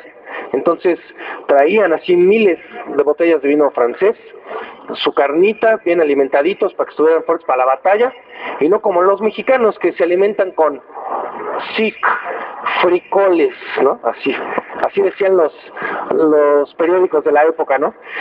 Se alimentan con una especie de pan muy raro que no es más grueso que una tela, y les ponen algo que ellos llaman frijoles, ¿no? Así decían las narraciones de los periódicos de aquella época. Entonces, pues era para ellos evidente que nosotros solo contábamos con la fuerza del frijol, mientras que ellos contaban con la fuerza de la proteína y del vinito, ¿no? Entonces, muy confiados, justamente por eso, orgullosos como son, ¿no? Orgullosos que no dignos, sino soberbios. A Lorenz se le queman las habas, ¿no? Por entrar ya en batalla y demostrar que sí es el general, que sí es un general digno de comandar las tropas. Y qué mejor que derrotar a Zaragoza y a Porfirio Díaz. Si los logra derrotar, con todo el merequetengue en el que se encontraba también Benito Juárez por aquí, con sus propias fuerzas militares, en un momento en donde súbitamente ya México no tiene un presidente, sino 3 presidentes, y cada uno tiene sus propias fuerzas, y cada uno es un presidente que tiene la base popular, etcétera, pues qué mejor que acabar con el verdadero grueso de las tropas mexicanas y después ya nada más servirse con la cuchara grande, partiendo victorioso hacia la Ciudad de México. En las cercanías de Puebla existen 2 fuertes, son los famosos fuertes de Loreto y de Guadalupe, ¿no? Y entonces Zaragoza se va en la noche del 3 de mayo pensando, ¿se irán a atrever estos cabrones? O sea, irán a ser tan desfachatados de verdad movilizar sus tropas y atacarnos de manera directa. Sabe que están en desventaja. O sea, el alcance de los rifles franceses tiene aproximadamente 600, 700 metros. Esto quiere decir, un rifle francés con la tecnología que tenían en ese entonces, que tampoco es que fuera maravillosa en comparación con lo que se tiene hoy en día, pero poder matar a un enemigo a 600, 700 metros de distancia es una ventaja brutal en comparación con los palos, las pistolas, los machetes y uno que otro rifle por ahí perdido que tienen los mexicanos y cuya tecnología no es tan buena. Pues, ¿cómo le hicieron? Pues le hicieron con un chingo de huevos, ¿no? Exacto. El punto es que lo está pensando Zaragoza, ¿no? Y dice, bueno, pues que sean, dirijámonos hacia la batalla. Efectivamente las tropas francesas empiezan a movilizarse y mientras que intentan ellos pues detener un poco a las tropas francesas, la idea es la famosa maniobra de tenazas. No sé si la conozcan, pero es estratégicamente es la clásica maniobra militar. Probablemente hoy en día ya no funcione porque ya está muy quemada, pero hace 150 años era una buena estrategia, en donde tú vas a jalar a las tropas enemigas hacia un punto en donde tú quieres, porque va a venir lo que se conoce como la retaguardia. Esto quiere decir, va a haber otras tropas, va a haber otros cuadros con los que tú te has quedado de ver en ese punto y que van a atacar al enemigo por atrás, ¿no? Y en este caso estas tropas estaban comandadas por un irlandés, escocés, inglés, que sí tiene conciencia de clase y sí tiene conciencia política, que en lugar de estar luchando del lado de los imperiales, está luchando del pueblo mexicano, que se llama O'Haran. O también, dicho por mi maestra de primaria, Ojarán, ¿no? O sea, lo mexicanizaba, entonces va a ser Ojarán, pues era Ojarán. Entonces, Ojarán también tiene otro cuadro de militares y ese es el punto, ¿no? Traer a los franceses, cerrar la pinza y apabullarlos. Los franceses no tan fácilmente pueden huir porque están en la sierra, ¿no? Están en la Sierra de Puebla, o sea, no es un valle, no es un llano, pues, ¿no? O sea, son terrenos difíciles de luchar y quien tiene militarmente hablando la parte alta siempre va a tener la ventaja. Y así están los fuertes. Los fuertes están en la parte alta. Esto quiere decir, también hasta la fuerza de gravedad nos ayudó, ¿no? Porque es más difícil tener que estar subiendo, tener que estar combatiendo hacia arriba, que directamente utilizar la fuerza de la misma tierra, la fuerza de la misma naturaleza, para combatir al enemigo, ¿no? Otra de las cuestiones que también nos ayudó a los mexicanos fue que las tropas francesas venían debilitadas físicamente porque les habían dado enfermedades estomacales y porque les había dado paludismo, ¿no? Entonces, con toda su pretendida superioridad racial, pretendidísima, pues no tenían las defensas que los mexicanos sí tenemos para las enfermedades que existen en un determinado territorio, cuestión que es simplemente lógica y científica, ¿no? Entonces, los mexicanos no estaban tan bien alimentados, pero no estaban tan enfermos como los franceses. Entonces las fuerzas estaban mucho más parejas de lo que los franceses querían aceptar, ¿no? De lo que los franceses querían siquiera imaginarse, no es que lo fueran a aceptar, es que ni siquiera se lo imaginaban. Bueno, lo más que puede pasar es que tenga que ir al baño en medio de la batalla, pero ahorita regreso y le sigo dando a la torre, ¿no? Algo con lo que no contaban tampoco los franceses es que el pueblo mexicano ya para ese momento sí ya tenía una identidad de pueblo mexicano, ¿ven? Cosa que no existía antes. En la época de la conquista no había una identidad nacional. Habían muchas etnias, teniendo cada uno de ellos conflictos entre sí. Y entonces no lucharon juntos en contra del invasor, porque ni siquiera lo veían como invasor, ¿no? Además su concepción del mundo era completamente diferente, no había concepción de la propiedad privada, y si no hay propiedad privada, entonces todo el mundo puede vivir aquí, ¿no? Porque la tierra es de todos, no nada más nuestra. Era un pensamiento muchísimo más comunitario. Ese es el verdadero pensamiento progresista, un pensamiento comunitario. El pensamiento individual es completamente regresionista, es convertirnos en animales, en donde el animal piensa en comer él, y ya si el resto de la manada come o no, eso ya no es mi problema, y comen hasta que me lleno, ¿no? La famosa derrama económica que le llamaría Fox, pero bueno. Entonces, no cuentan con que ya las tropas mexicanas sí tienen una identidad nacional y que sí los están viendo a ellos como invasores, así que no se van a volcar de su lado.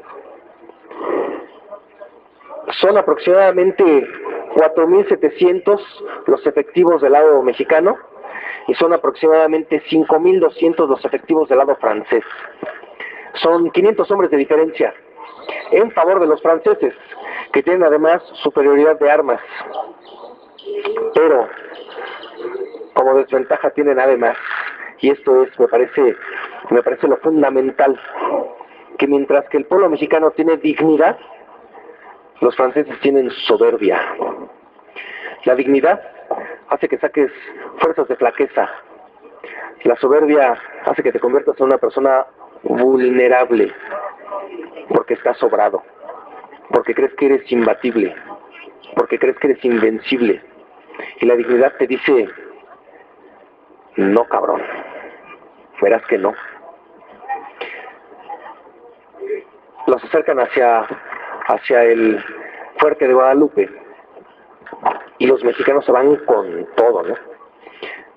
Hay un cañoncito, hay un cañón que lanza balas, que no es nada comparado con las decenas de cañones, ¿no? Tenían decenas de cañones los franceses, los mexicanos tenían un cañón. Y entonces estaban poniendo las balas, ¿no? De esos cañones, pues aquellos tiempos en los que metes la bala, prendes la mecha y sale disparada. Y los franceses venían acercándose, ¿no? Bueno, pues resulta que Bueno, rápidamente, no únicamente venían franceses, sino también venían suavos, venían africanos, ¿no? Porque Francia tenía colonia en Francia, en África, y apoyando a las tropas. Entonces cada uno tenía determinadas misiones, ¿no? Determinadas funciones en el campo de batalla. Entonces los suavos peleaban cuerpo a cuerpo, ¿no? Son el primer flanco, van los suavos, y los mexicanos ahí como pudiendo resistiendo, ¿no? Y con el cañoncito ahí, pum, ¿no? Logrando bajas en el enemigo. Pero llega un momento en el que ya están demasiado cerca, ¿no? Y al soldado que está cargando el cañón, le da angustia porque ya no le da tiempo de volver a cargarlo, y toma la bala, ¿no? Toma la bala así tal cual, la levanta sobre su cabeza y ¡puas!, ¿no? Se la estrella en el mero cráneo al suavo, que le rompe el cráneo, ¿no? Y queda eso inmortalizado en un grabado de la época. Durante mucho tiempo se pensó que ese grabado de la época era únicamente una especie de analogía, ¿no?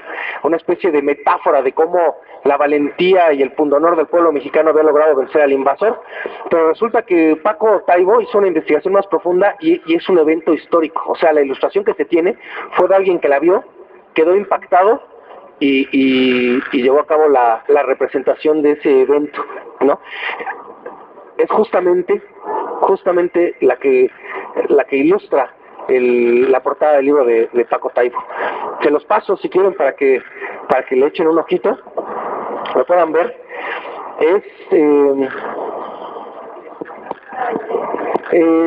Fíjate que en esta ocasión no, de hecho hay pocos ejemplares, los están vendiendo, me parece, no sé exactamente en qué librerías, pero es un tiraje limitado y me parece que es inclusive hasta conmemorativo, o sea, es como de colección, que no, de Paco Ignacio Taibo, exacto, de Paco Ignacio Taibo. Sí, me parece que son en la jornada lo van a poder encontrar, así es, en las librerías de la jornada. Pues es este pundonor del pueblo mexicano el que desconcierta completamente a los franceses, que terminan huyendo, ¿no? Terminan huyendo y eso es hasta sorprendente para el mismo Ignacio Zaragoza, ¿no?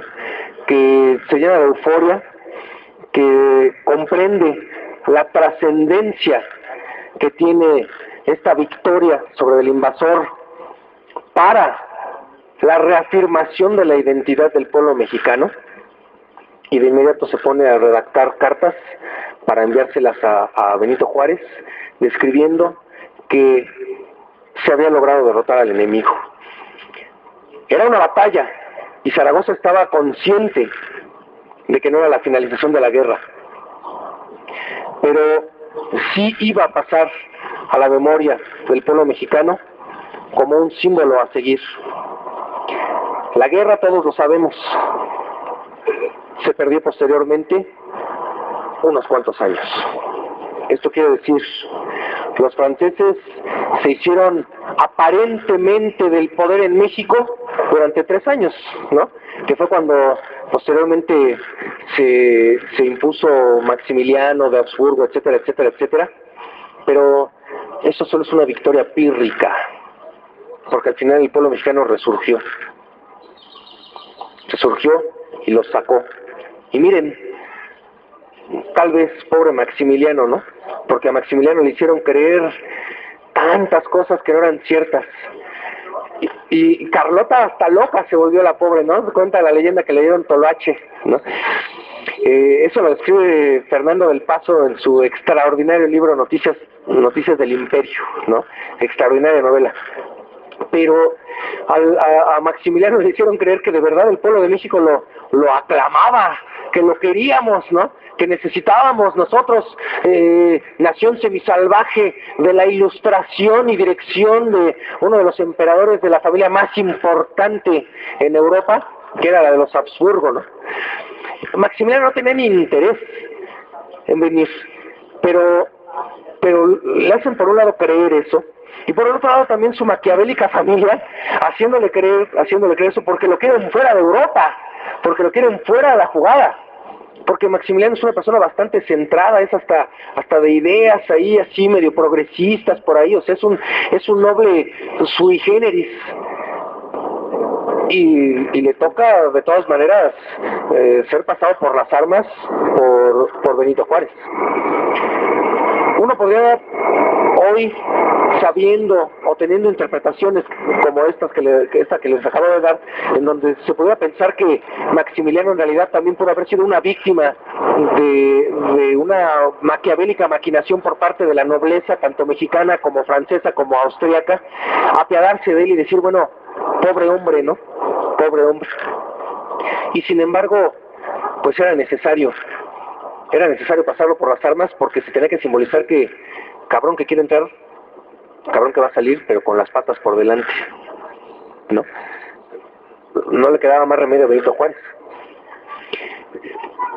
Ya a manera de anécdota, se cuentan cosas como que ambos eran masones, quién sabe si haya sido cierto o no, ya saben, ¿no? Siempre hay una especie de historia paralela en donde todo el mundo le mete ahí el lado místico, etcétera, y bueno, entonces está prohibido entre los masones que un masón mate a otro masón, ¿no? Y entonces se le agrega todavía otro elemento más misterioso y místico, diciendo que en realidad Benito Juárez no se murió de la angina de pecho, sino que lo mataron los masones, y bueno, ustedes saben. Pero lo que sí sabemos es que haya sido el contenido fidedigno de la historia como haya sido, nosotros, los pueblos que vivimos en la actualidad, tenemos derecho a interpretarnos como lo decidamos. Y podemos interpretarnos por consiguiente como un pueblo entreguista, sometido, apático, ¿no? Como nos lo han querido siempre hacer creer, o podemos interpretarnos como un pueblo digno, con pundonor, trabajador, luchador, ¿no? Revolucionario, consciente, porque la verdad es que el pueblo mexicano está conformado justamente por esos dos tipos de personas, ¿no? Y entonces tenemos que preguntarnos, ¿yo a cuál pertenezco? ¿Yo qué soy? ¿Soy un pinche entreguista? ¿Soy un pinche huevón? ¿Soy una persona que no se pregunta nunca nada? ¿Que acepta que lo determinen los demás? ¿No? Eso es lo que, o sea, ¿de verdad soy así? Y si la respuesta honesta y objetiva es sí, oye, pues empieza a chingarle para que dejes de serlo, ¿no? Porque no nos damos cuenta de la enorme trascendencia que tiene ese tipo de actitud con el hambre que padecemos, ¿no? Con que muchas personas estemos verdaderamente preocupados por qué va a pasar con nosotros dentro de algunas décadas. El que hoy tengamos para comer hoy no es garantía de que mañana vayamos a tener para comer mañana.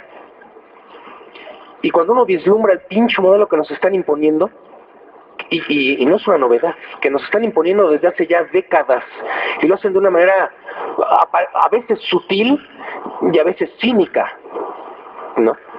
Y no les importa. O sea, lo van a hacer cínicamente cuando les convenga y lo van a hacer sutilmente cuando les convenga. Y entonces empiezan a hacer una reformita aquí, una reformita legislativa acá, una reformita económica aquí, una reformita fiscal acá. Y entonces aparentemente no pasa nada porque pues al otro día yo me levanté, igual fue mi trabajo, todo siguió igual, me pagaron el mismo salario. Pues o sea, en realidad efectivamente esta reforma fue insignificante porque no cambió nada. Pero es que ellos no están viendo los efectos a hoy o mañana, ni a un mes. Ellos están viendo qué es lo que va a pasar si yo reformo esta ley de esta manera dentro de 5, 10, 15 años, porque planifican y saben que de esa manera su poder económico, su poder político, su poder social, su determinación de lo que la neocultura mexicana pretende ser, la van a poder gozar también sus hijos y sus nietos. Y les vale madres si nuestros hijos o nuestros nietos o nosotros, cuando ya no seamos más jóvenes, padecemos o no. Y entonces, si reconstruimos nuestra historia siempre, y con ello nuestra identidad, de tal manera que entendamos a México como un pueblo luchador, trabajador, responsable, al que nunca se le ha querido dar el derecho de ser autónomo y que por consiguiente tenemos que luchar por nuestro derecho a la autonomía, lo vamos a lograr. Por eso estamos aquí hoy. Y muchas gracias.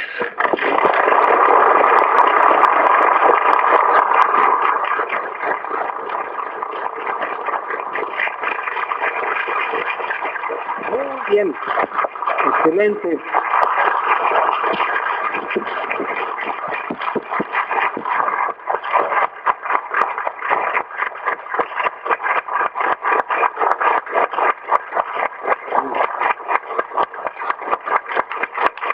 Muy bien, muy bien. Estuvo muy bien. Sí, efectivamente, invitarlos a que vengan la próxima semana. Héctor Díaz Polanco es una persona claridosa, ¿no? Es sumamente inteligente, sumamente analítico, y este libro de La cocina del diablo trata sobre la manera mediante la cual se hizo el fraude electoral en el que legitimaron a Calderón y le robaron la presidencia a quien sí era representante del pueblo, ¿no? Que es Andrés Manuel López Obrador. Entonces, en este libro lo explica con pelos y señales científicas, estadísticas y materiales. Entonces, vale la pena que vengan, vale la pena mucho que le hagan difusión, porque el tema, no solo el tema es crucial y fundamental, sino que además también Héctor Díaz Polanco es extraordinario pensador, extraordinario. Por el otro, me preguntaba una compañera que cómo se iba a celebrar. Bueno, hay varios eventos programados. En Puebla se va a llevar a cabo una recreación de la batalla, una recreación, lo cual pues no estaría mal, ¿no? Suena bien. Sin embargo, hay que ser críticos en estos puntos. En esta recreación, que evidentemente solo se va a llevar a cabo un día o tal vez en unas cuantas ocasiones, se están invirtiendo 3 millones de pesos nada más, ¿no? Entre comillas, nada más.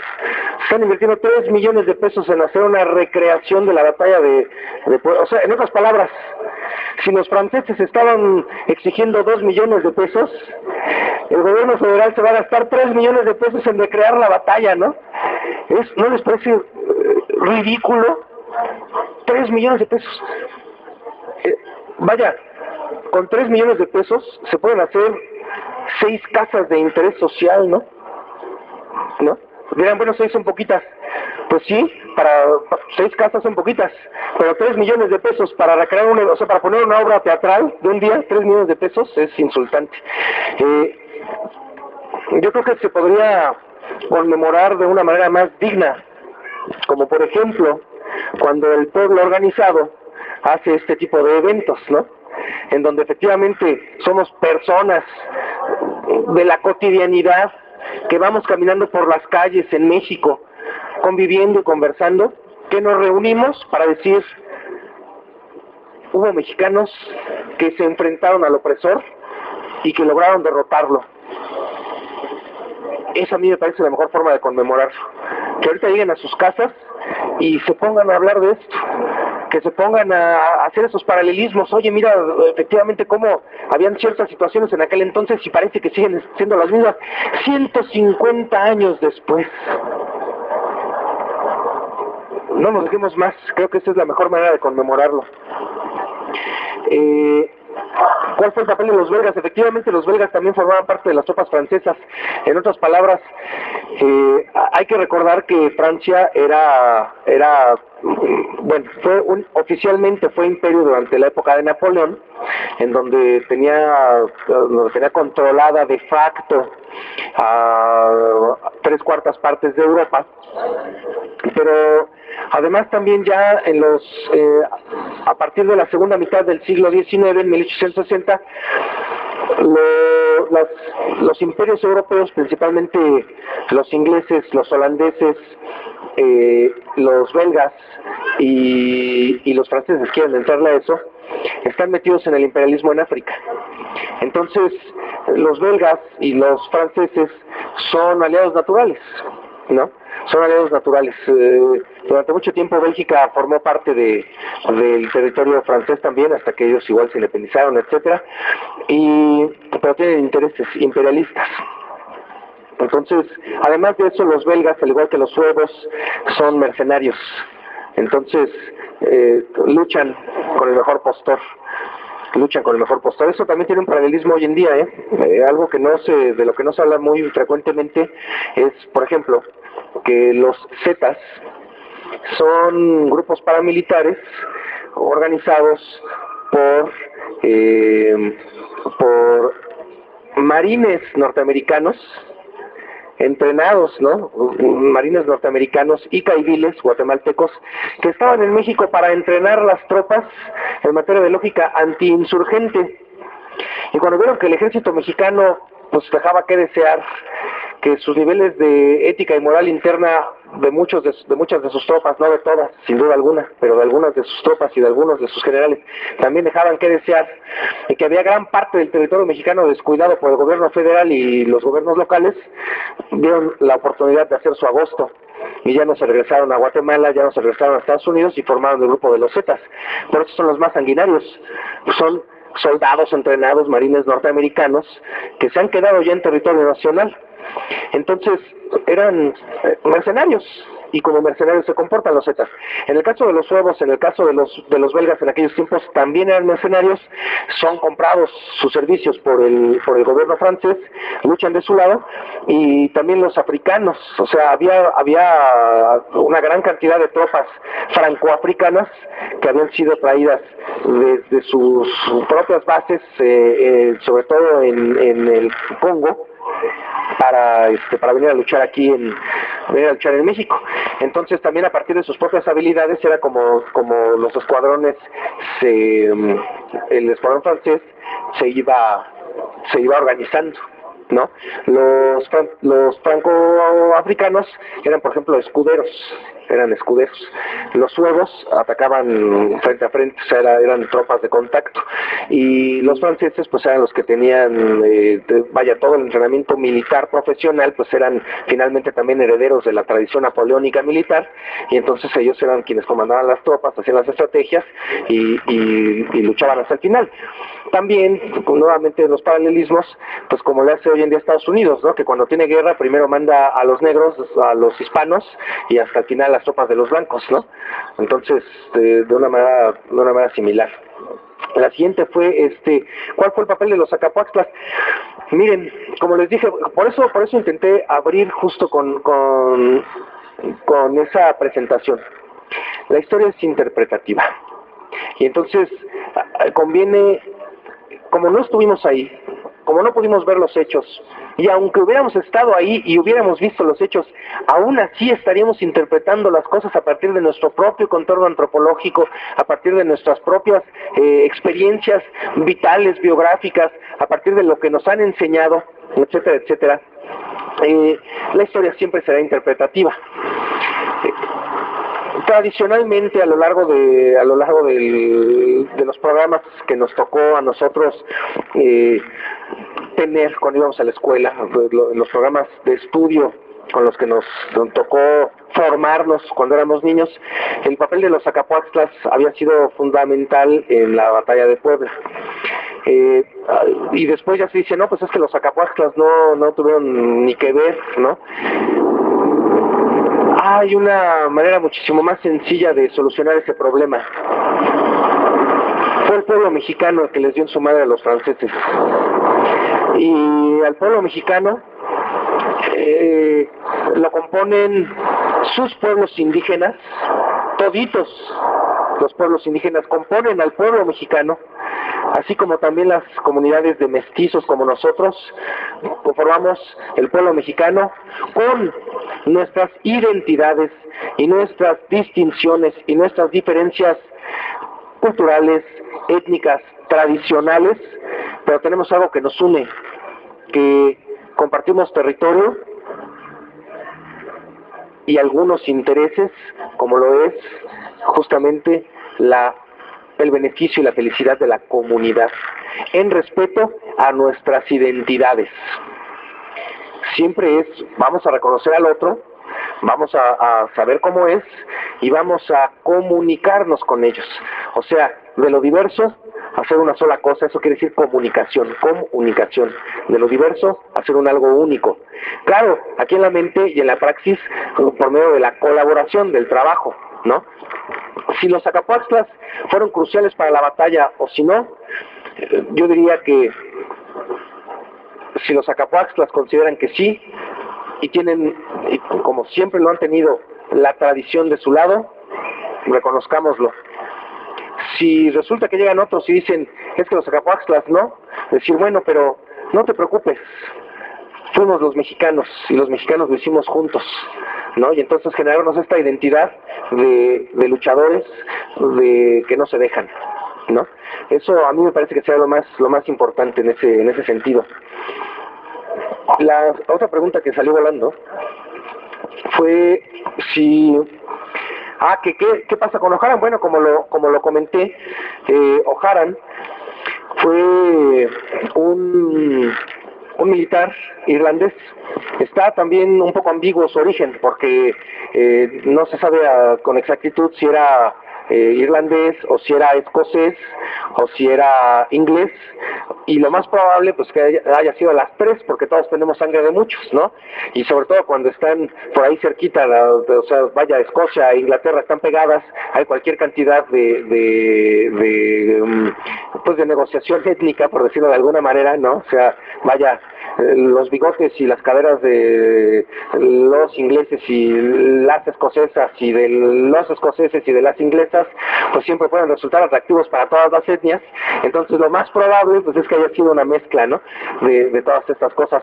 O'Haran como tal tiene una consonancia escocesa, sin duda alguna. O sea, esta O con comita y luego lo que sigue es siempre nos tiene que revocar a orígenes escoceses. Pero en los textos y en las fuentes dicen que era irlandés, otros dicen que era escocés. El punto es que O'Haran era un poco, nuevamente un paralelismo, ¿no? Pero bueno, no me queda más remedio que explicarlo así, pues porque estoy justo en el caso. Mi nombre es Lutz Alexander Kefferstein. ¿Quién de ustedes hubiera pensado que soy mexicano o que hablo español como lengua nativa, ¿no? Pocas personas se lo imaginarían, y sin embargo soy mexicano y el español y mi identidad es por consiguiente mexicana. El español es mi lengua nativa, mi bagaje cultural, antropológico, ideológico, culinario, lo obtuve aquí en México, ¿no? Mi papá es alemán y mi mamá es mexicana. ¿Y yo qué soy? Pues yo soy en donde me hice, y yo me hice aquí. O'Haran era también de ascendencia escocesa, pero O'Haran se hizo aquí, en México, y como mexicano luchó, ¿no? Entonces, hay que reconocer, eso es un personaje poco conocido en la historia, y sin embargo creo que lo podríamos tomar también como un personaje muy importante para que toda esa bola de yuppies riquillos que se identifican más con los modelos extranjeros empezaran a decir, a echar un ojo que no, a ver, cabrón, ¿quién te ha dado de comer, no? ¿Quién te dio educación, no? Exacto, ¿quién te parió, no? Y si, no, pues es que me parió mi mamá norteamericana, güey. Bueno, pero ¿en dónde viviste? Aquí viviste, ¿no? Entonces, ¿y de dónde comiste? ¿Y del trabajo de quién has comido, no? ¿Y en colaboración con quién? Entonces, adquiere la identidad del país que te ha acogido. Que el hogar, la nación es del país que te acoge, ¿no? El mismo Paco Ignacio Taibo, también sus padres son españoles. Y sin embargo, él es mexicano, ¿no? Y lucha por y con el pueblo de México. Y sí, sus papás son españoles, exiliados. Pero ¿y eso qué? Es mexicano. Y aquí está, al pie del cañón. Entonces creo que en ese sentido O'Haran podría ser una muy buena clave interpretativa para invitar a las personas que se identifican con intereses que no necesariamente tienen que ser benéficos para el pueblo de México y solo benéficos para ellos, porque se sienten parte de otra identidad cultural, pudiéramos jalar su agua para nuestro molino, ¿no?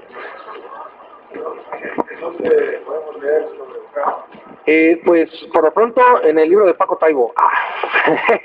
Sí, ¿no? Paco le dedica muchas palabras a O'Haran y al final viene también la bibliografía en la que Paco se estuvo basando y entonces irnos a las fuentes, ¿no? Directas. Si Paco solo nos trae resúmenes como historiador, pero Paco también tiene fuentes y uno no necesita estudiar historia para saber de historia. Entonces podríamos ir también nosotros a las fuentes que Paco visita y leer todo lo que él lee para saber tanto como él sabe, ¿no? Y entonces creo que esa es la intención de Paco, invitarnos a profundizar en el pensamiento, en la investigación histórica, y él solo es un ejemplo de ello y como tal pues nos comparte su sabiduría, ¿no? Sí. Exacto, y lo del ¿qué ocurrió? Mira, yo no soy experto en materia militar. Esto quiere decir, conozco dos, tres movimientos, dos, tres estrategias, etcétera, y me gusta la historia y la leo. Sin embargo, te puedo decir que a los franceses se les vence como se vencen los obstáculos, no rindiéndote. Una batalla solo puede tener una cierta vida. Una batalla no puede durar eternamente. Entonces, la va a ganar quien no se rinda. Si la batalla ya está ahí dada, si la batalla ya no se pudo evitar, porque hay una mejor manera de ganar las guerras, que es no peleándolas, ¿ven? O sea, siendo lo suficientemente inteligente como para, a través de otros medios, poder transformar la realidad. Pero una vez que ya la batalla está ahí, una vez que ya la guerra está ahí, y que por consiguiente es ineludible, o en caso contrario, su negación y su no confrontación implicaría abnegación, y eso es lo que justo no se quiere.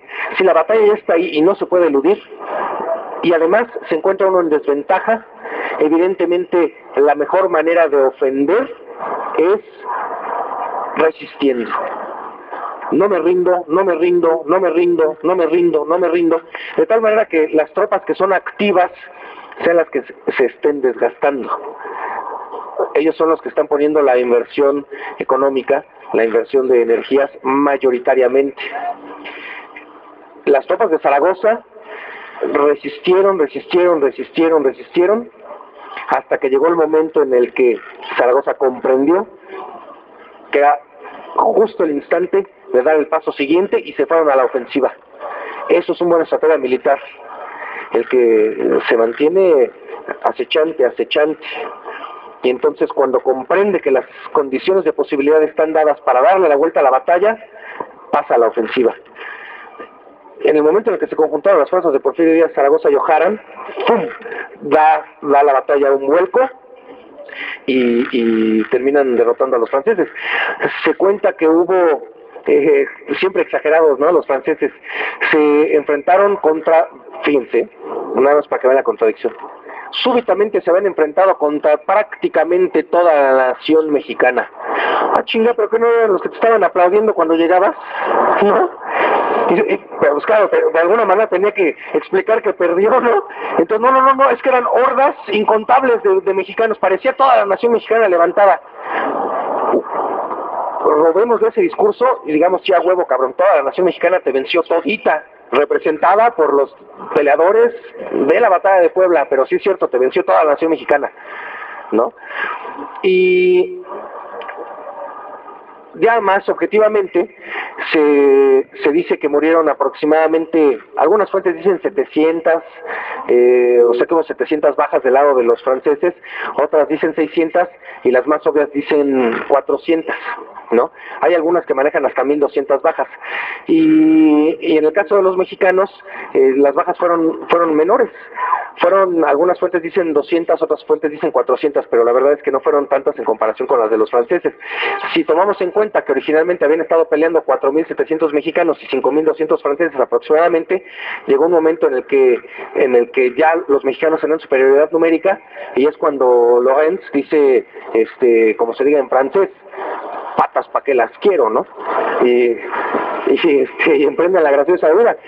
Algo sumamente significativo, miren, algo sumamente significativo de lo que implica tener dignidad es lo siguiente. Están los campos, ¿no?, frente al Fuerte de Guadalupe, pues alfombrados de muertos. O sea, vaya, son, si nos vamos a las fuentes más conservadoras, son entre 600 y 800 muertos. Si nos vamos a las que dicen que hubo muchas más bajas, entonces serían entre casi 2000 muertos. 2000 personas muertas yo creo que nos alcanzan para llenar este parque de cadáveres, que, o sea, es una bestialidad, pues, ¿no? Y entonces las tropas mexicanas, por órdenes de Zaragoza, empiezan a quitarles las medallas a los muertos, y a los heridos los aprisionan y también les quitan sus medallas conmemorativas de honor a la batalla. Pero después de hablarlo, llegan a la conclusión de que a los prisioneros que tienen ahí, a los soldados prisioneros, les van a devolver sus medallas, porque si se las dieron es porque en algún momento pelearon con honor, con dignidad, lucharon representando a su nación y las merecen. Los mexicanos no tenían medallas para dar, porque vaya, o sea, el ejército estaba en la miseria, ¿no? Cuando Benito Juárez le pregunta a Zaragoza qué quiere para sus tropas, le dice, pues aunque sea, mándeme unas 2000 suelas de zapatos, ¿no? Es algo súper duro, mándeme unos guaraches, ¿no? Es algo muy duro. Eso quiere decir las condiciones en las que están peleando las tropas mexicanas. No eran tropas de soldados, eran soldados de facto, eran soldados por necesidad, pero no eran soldados profesionales, ¿no? Y entonces, como el ejército mexicano no tiene cómo condecorar el haber logrado derrotar al ejército enemigo, al supuestamente mejor ejército del mundo, dicen, a los prisioneros les devolvemos sus medallas porque no podemos humillarlos. Son soldados también, y como soldados están cumpliendo órdenes y creen en lo que hacen, porque finalmente los soldados también son carne de cañón, ¿no? Al final los soldados son parte también del pueblo, sean quienes sean, ¿no? Y tendrán sus convicciones, pero los verdaderos beneficiados son los cabrones que los mandan a pelear la guerra. Y estos son los que verdaderamente se benefician. Y entonces, en un acto de absoluta dignidad, pues los generales mexicanos dicen a los heridos y a los prisioneros devuélvanle sus medallas. Los muertos, pues eso sí, ya para qué las quieren. Entonces, con esas medallas condecoran a sus propios efectivos mexicanos, ¿no?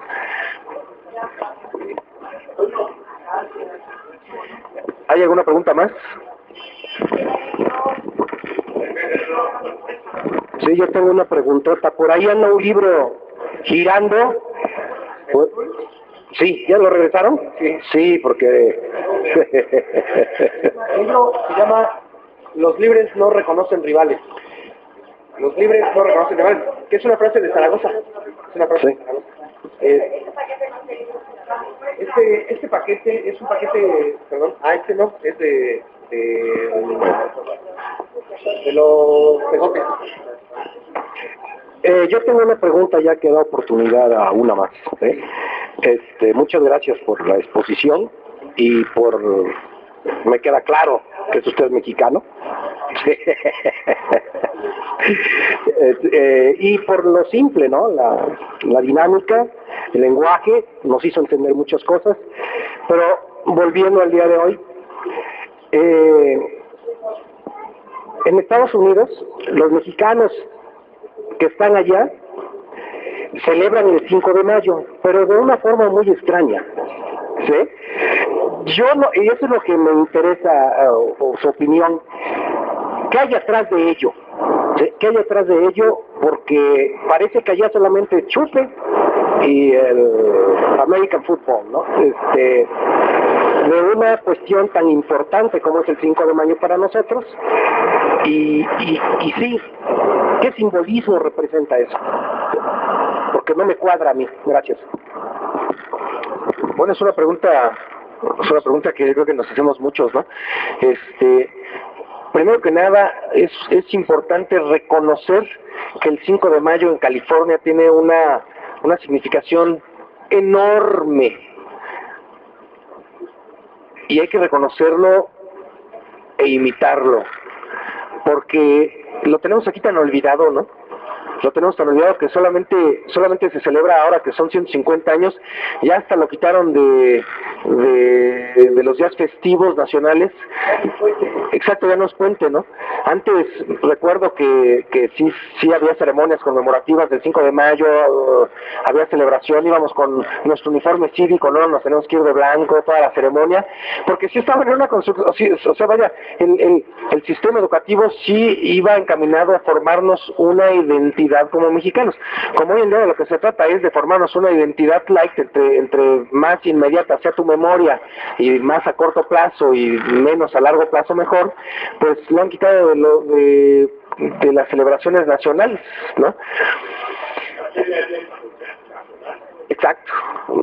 Y en California se celebra con un gran desfile, es un desfile sui generis, ¿no? También hay recreaciones de la batalla, también se visten como soldados, etcétera, etcétera. Sin duda alguna hay una parte histórica, pero muy importante, y a mí me parece aquí que es lo más importante y digno de ser reconocido, independientemente de si estamos de acuerdo o no con sus modos de celebración. También es cierto que seguro muchos se ponen borrachos, pero ¿para qué nos hacemos de la boca chiquita? El 16 de septiembre nosotros también muchos nos ponemos borrachos. O sea, vaya, también forma parte de la mexicanidad tomarse unos 2, 3 tequilas, ¿no? Lo bueno sería que fuera con moderación, que bueno, 2, 3 tequilas hacemos nuestra noche mexicana, celebramos y que hasta ahí se quede. Vaya, empinar el codo, pero no tantas veces, pues, ¿no? O sea, independientemente de que no pueda estar de acuerdo con el modo de celebración que tienen los californianos del 5 de mayo o no, lo que sí tenemos que reconocerles es que para ellos es generación de identidad. La mayor parte de los mexicanos que viven en California ya no son mexicanos por nacimiento en suelo mexicano. Son mexicanos por bagaje cultural, porque sus abuelos o sus bisabuelos se fueron a California, tuvieron hijos allá, los educaron mexicanamente, pero claro, esa educación mexicana ya va a ser necesariamente una mezcla de lo mexicano con el modelo norteamericano californiano. Y después en una segunda generación todavía más es la mezcla, y en una tercera generación todavía más. Entonces en realidad ellos ya son bastante híbridos en cuanto a la cultura que tienen, pero se siguen entendiendo a sí mismos como mexicanos y lo celebran el 5 de mayo. ¿Por qué precisamente eligieron esa fecha y no el 16 de septiembre? Bueno, me parece que la respuesta obvia es que ellos no pueden celebrar la independencia de México porque ellos no viven en México, viven en Estados Unidos. Y Estados Unidos hoy en día tiene sometido a México de facto. Entonces sería hasta contradictorio que su fecha simbólica fuera el 16 de septiembre, que por cierto en realidad tendría que ser el 15, pero Porfirio Díaz dice, es que yo cumpleaños el 16, bueno, pues un día qué tal, y lo decide arbitrariamente y se celebra la independencia el día del cumpleaños de Porfirio Díaz, pero deciden celebrar el 5 de mayo, y tiene todo el sentido. Porque es cuando, podría yo decirlo así, a lo mejor voy a decir una aberración y a lo mejor Paco me corregiría porque Paco sabe mucho de historia, pero yo podría decir que es cuando se consolida el 5 de mayo, cuando se consolida la identidad del mexicano como mexicano. Mientras que en la independencia, en el movimiento de independencia se inicia la formación de la identidad, es el 5 de mayo de 1862 cuando se consolida. Y entonces decimos, a huevo, cabrón, sí soy mexicano.